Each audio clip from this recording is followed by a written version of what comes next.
Woodstock was a utopian moment in human experience. It showed that 500,000 people can come together under very difficult circumstances and exist peacefully and lovingly towards each other.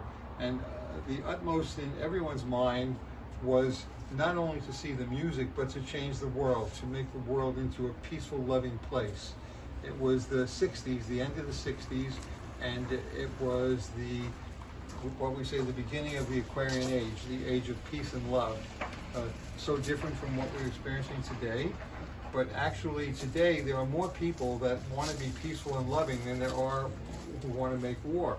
It's only that the people in charge of things want to make war. So what we saw from the Woodstock Festival was that it's the way you think. And if you think a certain way, like all these people from that generation were thinking, then we can have coexistence, we can have peace and love. Come. Thank you. Это директор театра. We can live peacefully and lovingly with each other. In Woodstock, there was very little food, and it was wet. Everyone had no place to stay, really. That was dry after the first day, and there was mud everywhere. But everyone shared what they had with everyone else, and that's what life is about, if we can all do that. So Woodstock was really a utopian moment in human existence, human experience. And we have to try and imitate that and be nice to each other and not say what do we want, but how can we help someone else. And then we also get what we want, which is to feel good inside. When we help other people, we feel great inside. Okay. Next question? Next. Okay. What did you feel when you were standing up on the festival stage? I felt normal, because for me, when I'm taking a picture, the only thing that matters, or the only thing that has an effect on me is how the picture is going to look. So my whole consciousness, my whole attention is focused right through that lens, and then when I take the picture, then I'm looking for the next picture, and then the next picture. So really, being at Woodstock was a normal kind of experience for me as a photographer. Really, I wasn't there to kind of space out with everybody like that. I was working the whole time, not in a bad sense, but in a good sense. I was looking to share the beauty with people of what I was experiencing. Oh, please go ahead. Hey, brother. Oh, hi. How you been? We're doing an interview. Wait, we can't. Can I cut through? Yeah, you can cut through. I can't talk. Hi. Hi. Good to see you, brother. Nice to see you. Hi. Hi. So let's see, right. Okay, so that's how it felt on stage. Of course, it was wonderful to be part of that. And, you know, it was an energy that was in the air.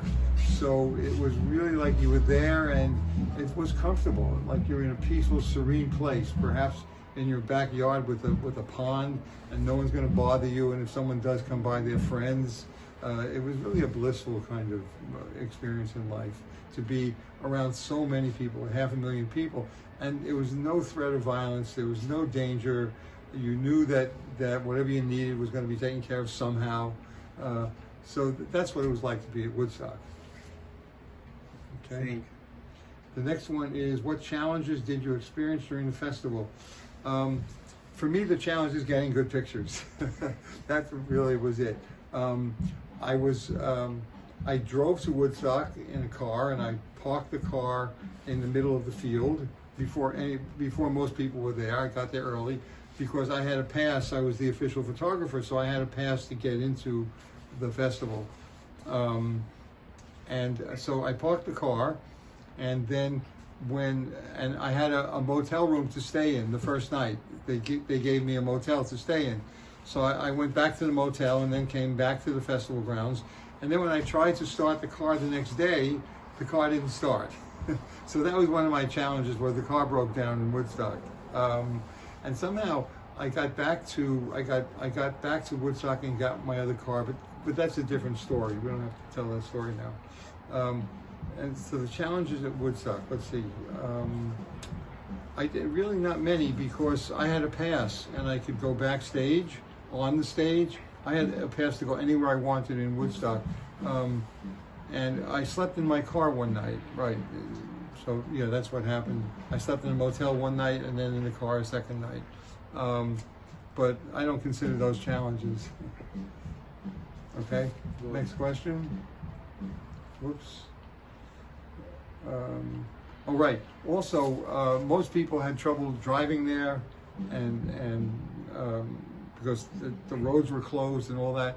But because I had a pass, and I went early, so I took the back roads. I went through the mountains. I was living in the town of Woodstock, which is about 2 hours away from where the festival was, and I just drove through the mountain. I drove through back mountain roads to get to the festival site. So I missed all the traffic, and I was lucky like that too. Did you have any interesting stories that you experienced? I have to think about that. And who did you meet at the festival that you did not know previously? About Jimi Hendrix, Beatles, you told me. No, I didn't meet Jimi Hendrix. Beatles. What? Beatles. Beatles? Beatles. People. I'm saying I don't know that.